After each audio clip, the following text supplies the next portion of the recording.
It was the kind of morning that began like every other for Lily Moore. The rain tapped lightly against the smudged glass window of the corner cafe in Manhattan, and the scent of roasted coffee beans lingered in the air like a warm hug. Lily, wearing her faded green apron, moved swiftly behind the counter, pouring lattes, offering tight smiles, and nodding politely to customers who never cared to learn her name. She was used to being invisible. Used to being passed over. After all, she was just another 20-something trying to survive the city on tips and daydreams. But today wasn't like any other day. Today, fate had other plans. At exactly 8:32 a.m., the bells over the cafe door chimed. Heads didn't turn. Why would they? People came and went all day. But Lily noticed. She always noticed the small things. Like how the man who entered wore a charcoal suit that probably cost more than her entire rent for a year, or how his shoes were mirror-shined despite the wet sidewalks outside. He didn't just walk, he owned the space.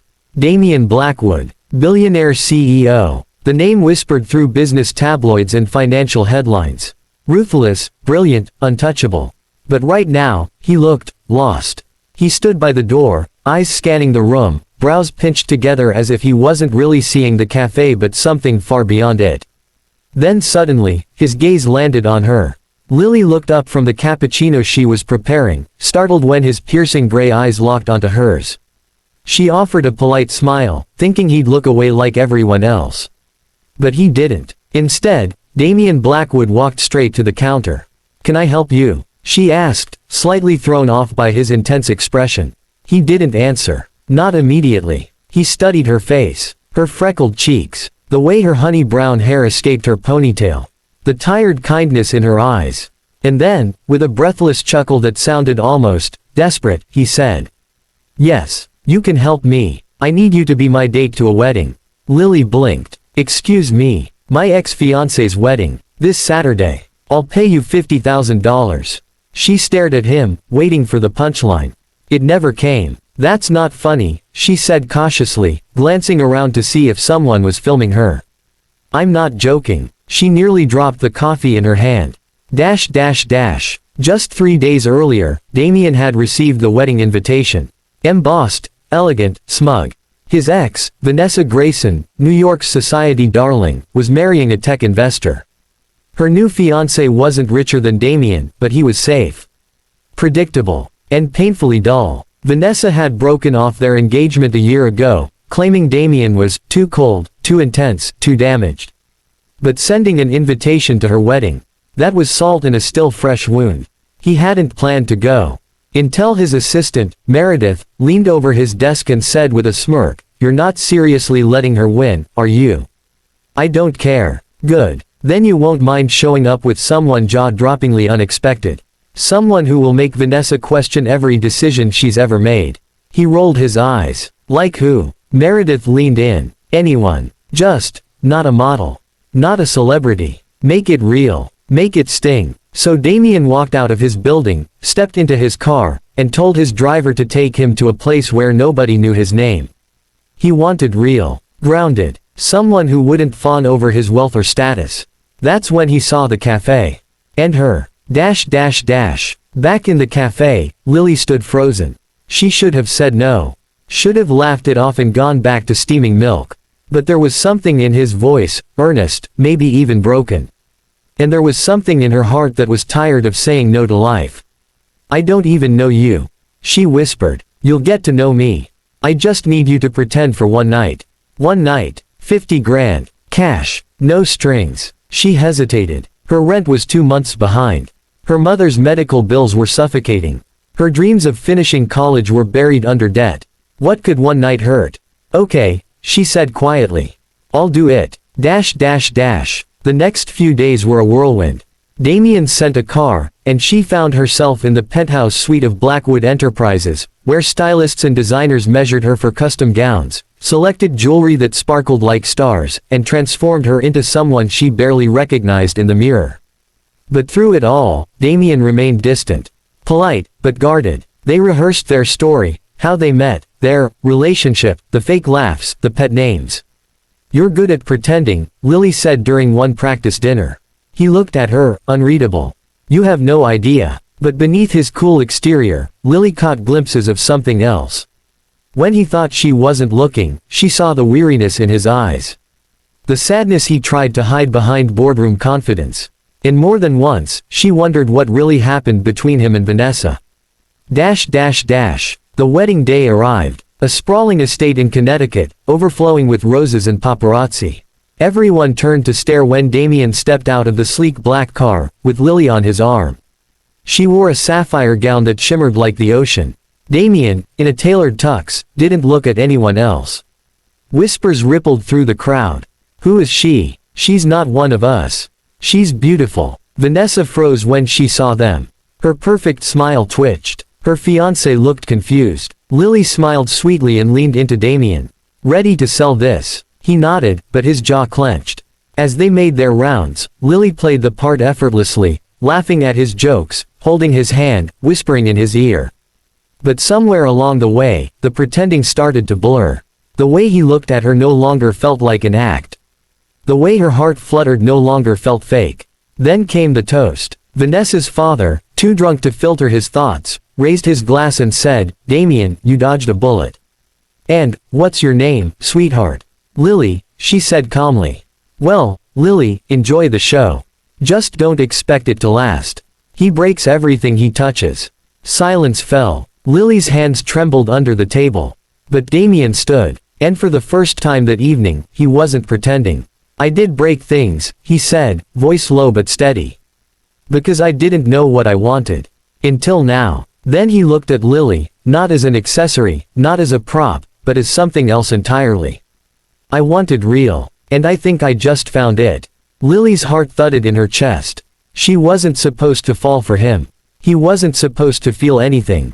But here they were, two broken people in a world that demanded perfection. The ride back from the wedding was silent. The laughter, the whispers, the champagne smiles, they were gone now. Replaced by the thick, quiet tension between Damien and Lily, sitting only inches apart in the back of a luxury car, but feeling a mile away from each other. He had said it in front of everyone. He had looked her in the eyes and confessed something he wasn't supposed to feel. "I think I just found it." The line kept echoing in her head like a haunting lullaby. But now, he said nothing. Was it part of the act? Was it real? Lily sat with her hands folded in her lap, still wearing the $1,000 sapphire gown and borrowed diamonds. But inside, she felt like a fraud. She wasn't from his world. And despite the way her heart fluttered when he looked at her like she mattered, she knew reality would come crashing down sooner or later. "About what you said back there," she began softly. "I meant it," Damien interrupted without looking at her. "All of it." She blinked, stunned. "You did." He turned toward her finally, his expression unreadable. "You think I've ever brought anyone into my life like this? Let alone to a wedding that reminded me of the biggest humiliation I've ever experienced." She lowered her eyes. "I don't know what to think." "That's the problem," he muttered. "Neither do I." Back at the penthouse, Damien offered her a guest suite for the night. "It's too late to go back to your apartment," he said.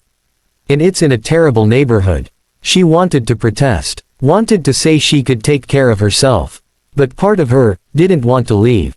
She didn't sleep. She sat by the window, looking out over the glittering New York skyline, her mind racing with questions she had no answers to. Was this still part of the deal? Was she falling for him? Was he falling for her? The next morning, everything changed. Lily walked into the kitchen, hair a mess, wearing one of the softest silk robes she'd ever touched. Damien stood at the counter, scrolling through his phone, jaw tight. He looked up, and his expression darkened. "You need to leave," he said. The words hit like a slap. "What?" He held up his phone. "The tabloids. They found you. Found everything." Her heart stopped. He turned the screen toward her. There, in bold letters. "Damien Blackwood's mystery wedding date is a waitress from Brooklyn, gold digger or Cinderella." Her face, her name, her job, her past, everything was out. "They're digging through your life, Lily. I should have known this would happen." She took a shaky step back. "So you're blaming me for this?" "I'm protecting you." "No," she said, voice rising. "You're protecting yourself. Because the moment this stopped being pretend, when it started to feel real, you got scared." His silence was confirmation enough. "I don't want your money," she whispered, eyes burning. "I never did. I know. Then why are you pushing me away?" He looked down. "Because I ruin everything I care about. Lily left. No car, no driver. Just her and the cold, bitter wind slicing through the city. The days that followed were gray. She went back to the cafe, back to pouring coffee, back to fading into the background.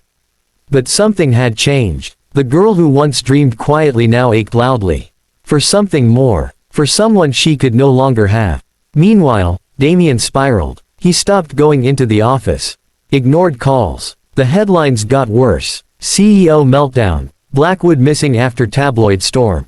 His board grew nervous. Investors pulled back. But none of that hurt as much as losing her. Meredith, his assistant, finally barged into his penthouse. "Get up. I'm not in the mood. I don't care. You need to fix this."